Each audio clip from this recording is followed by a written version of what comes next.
അപ്പം തന്നെ മനസ്സിലാക്കിക്കോണം you are under stress. കാരണം ആ ജോലി സ്ഥാപനവും നിങ്ങൾ ജീവിച്ചു വരുന്ന സാഹചര്യവും നിങ്ങൾ സ്ട്രെസ്സിലാക്കിയിട്ടുണ്ടാവും. ബ്രെയിനിനെ നമ്മൾ പഠിപ്പിക്കുകയാണ്, ഇത്തരം ചിന്തകൾ റിപ്പീറ്റായിട്ട് പഠിപ്പിക്കുകയാണ്.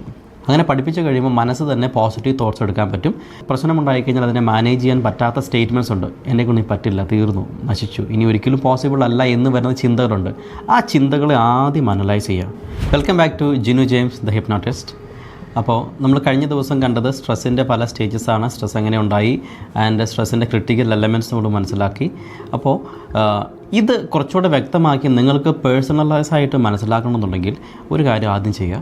നിങ്ങൾ തുടർച്ചയായിട്ട് ജോലി ചെയ്യുന്ന ആളുകളാണ്, എല്ലാ ദിവസവും വർക്ക് ചെയ്ത് ഈവൻ ഞായറാഴ്ച അടക്കം വർക്ക് ചെയ്യുന്ന, സൺഡേ അടക്കം വർക്ക് ചെയ്യുന്ന ആളുകളാണെങ്കിൽ ഒരു ദിവസം ബ്രേക്ക് എടുത്തിട്ട് നിങ്ങൾ ഏതെങ്കിലും ഒരു സ്ഥലത്ത് സ്വസ്ഥമായിട്ട് പോയിരിക്കുക.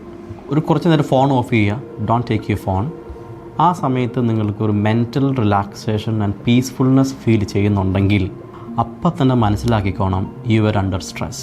കാരണം ആ ജോലി സ്ഥാപനവും നിങ്ങൾ ജീവിച്ചു വരുന്ന സാഹചര്യവും നിങ്ങൾ സ്ട്രെസ്സിലാക്കിയിട്ടുണ്ടാവും.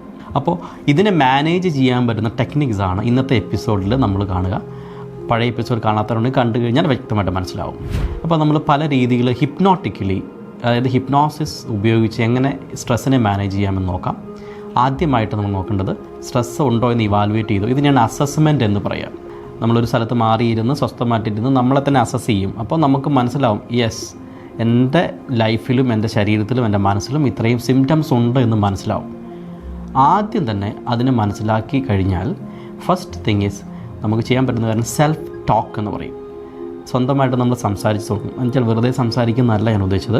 നമുക്ക് നമ്മുടെ പ്രശ്നങ്ങൾ എന്താണോ, നമുക്ക് ആദ്യം അതിരുന്ന ചിന്തകളുണ്ട്. എനിക്കിത് മാനേജ് ചെയ്യാൻ പറ്റില്ല, എനിക്കിത് പ്രശ്നങ്ങളുണ്ട്, എനിക്ക് അൺമാനേജബിൾ, കോപ്പിംഗ് ആയിട്ടുള്ള, നമുക്കതിന് കോപ്പിംഗ് സ്റ്റേറ്റ്മെൻറ്റ് എന്ന് അദ്ദേഹം പറഞ്ഞല്ലോ. അതായത് പ്രശ്നമുണ്ടായിക്കഴിഞ്ഞാൽ അതിനെ മാനേജ് ചെയ്യാൻ പറ്റാത്ത സ്റ്റേറ്റ്മെൻറ്റ്സ് ഉണ്ട്. എന്നെക്കൊണ്ട് പറ്റില്ല, തീർന്നു, നശിച്ചു, ഇനി ഒരിക്കലും പോസിബിൾ അല്ല എന്ന് വരുന്ന ചിന്തകളുണ്ട്.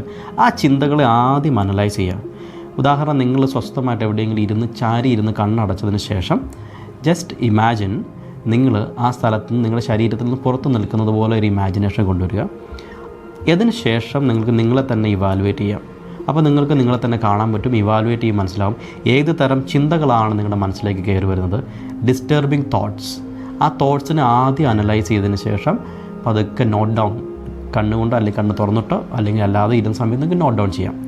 എന്നിട്ട് ഈ ചിന്തകളെ റീപ്ലേസ് ചെയ്തിട്ട് സെൽഫായിട്ട് പറയും, ഐ എം ഓക്കെ. ചിലർ പറയുന്നല്ലേ, I'm okay, I'm happy, I'm perfect, it's okay, it's done എന്ന് നമ്മൾ റിപ്പീറ്റായിട്ട് മനസ്സിനെ പഠിപ്പിക്കുക.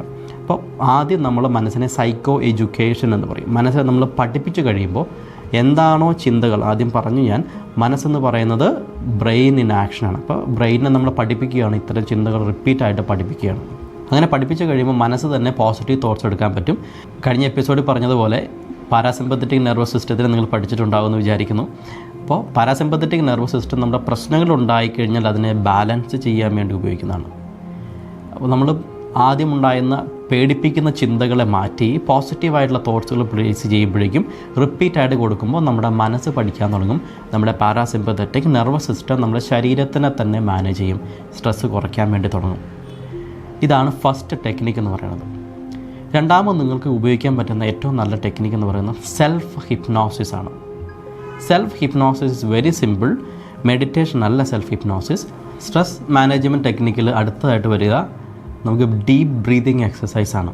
അത് നമുക്ക് ആദ്യം പറഞ്ഞതുപോലെ റെസിഡ്യുവൽ ടെൻഷൻ ഉണ്ടാവും.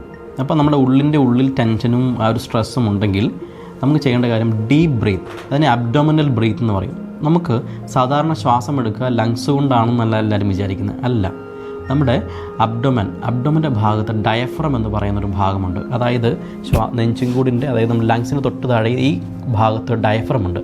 അപ്പോൾ ബ്രീത്ത് ചെയ്യുമ്പോൾ ഈ ഭാഗത്തിന് പ്രസ് കൊടുത്തിട്ട് ബ്രീത്ത് ചെയ്ത് ലങ്സ് ഫുള്ളാക്കിയതിന് ശേഷം just hold it for 10 to 15 seconds hold ചെയ്യുക.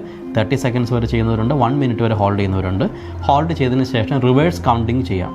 അതായത് 10 തൊട്ട് റിവേഴ്സ് കൗണ്ടിങ് ആണെങ്കിൽ 10, ബ്രീത്ത് പതുക്കെ റിലീസ് ചെയ്യുക. 9, 8 അങ്ങനെ 1 വരെ 0 വരെ പതുക്കെ ബ്രീത്ത് ഔട്ട് ചെയ്യുക.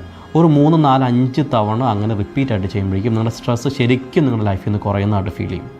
അപ്പോൾ ഇതിൻ്റെ ഒപ്പം തന്നെ സെൽഫ് ടോക്കും നമ്മുടെ സെൽഫ് ഹിപ്നോസിസും ഒക്കെ ചെയ്ത് കഴിയുമ്പോഴേക്കും നിങ്ങൾക്ക് സ്ട്രെസ് ചെയ്ത് മാനേജ് ചെയ്യാൻ പറ്റും. അപ്പോൾ ഇതിനെ കോപ്പിംഗ് സ്റ്റേറ്റ്മെൻറ്റ് എന്നും കൂടി നമ്മൾ പറയും. അതായത് നമ്മൾ ആ സ്ട്രെസ്ഫുൾ സിറ്റുവേഷനിലായിരിക്കുന്ന സമയത്ത് എങ്ങനെയായിരുന്നോ നമ്മുടെ പ്രശ്നമുണ്ടായിരുന്നത് അതിനെ നമ്മൾ പുതിയ രീതിയിൽ മനസ്സിനെ പഠിപ്പിച്ച് ബാലൻസ് ചെയ്തു. അപ്പോൾ ഈസി ആയിട്ട് സ്ട്രെസ്സിനെ മാനേജ് ചെയ്യാൻ പറ്റുന്ന ടെക്നിക്സാണ്. ഇത് കഴിഞ്ഞിട്ട് നിങ്ങൾക്ക് സ്ട്രെസ് മാനേജബിൾ അല്ല, അൺമാനേജബിൾ ആണ് എന്നുണ്ടെങ്കിൽ മടിച്ച് നിൽക്കരുത്. നിങ്ങളൊരു പ്രൊഫഷണലിനെ കൺസൾട്ട് ചെയ്യണം. നിങ്ങളൊരു സൈക്കോളജിസ്റ്റ് ആകാം, സൈക്യാട്രിസ്റ്റ് ആകാം, ഒരു തെറാപ്പിസ്റ്റ് ആകാം, ആരെ വേണമെങ്കിൽ നിങ്ങൾക്ക് കൺസൾട്ട് ചെയ്യാം. ഇല്ലെങ്കിൽ ഇത് തുടരെ ഞാൻ ആദ്യം പറഞ്ഞതുപോലെ സ്ട്രെസ് ഒരു വിസിയസ് സൈക്കിളാണ്. അത് വീണ്ടും തുടർന്നുകൊണ്ടേയിരിക്കും. അത് വീണ്ടും ഒന്നിന് പിറകെ പല പ്രശ്നങ്ങളിലേക്ക് നമ്മൾ കൊണ്ടുവരും. So be happy. അപ്പോൾ നിങ്ങളുടെ ലൈഫിനെ തന്നെ നമുക്ക് മാനേജ് ചെയ്യാൻ പറ്റുന്ന ഏറ്റവും നല്ല ടൂൾസ് ഇതാണ്. Mental health is very important. So happy mental well-being. This is Jinu James signing off. Thank you so much for watching this video.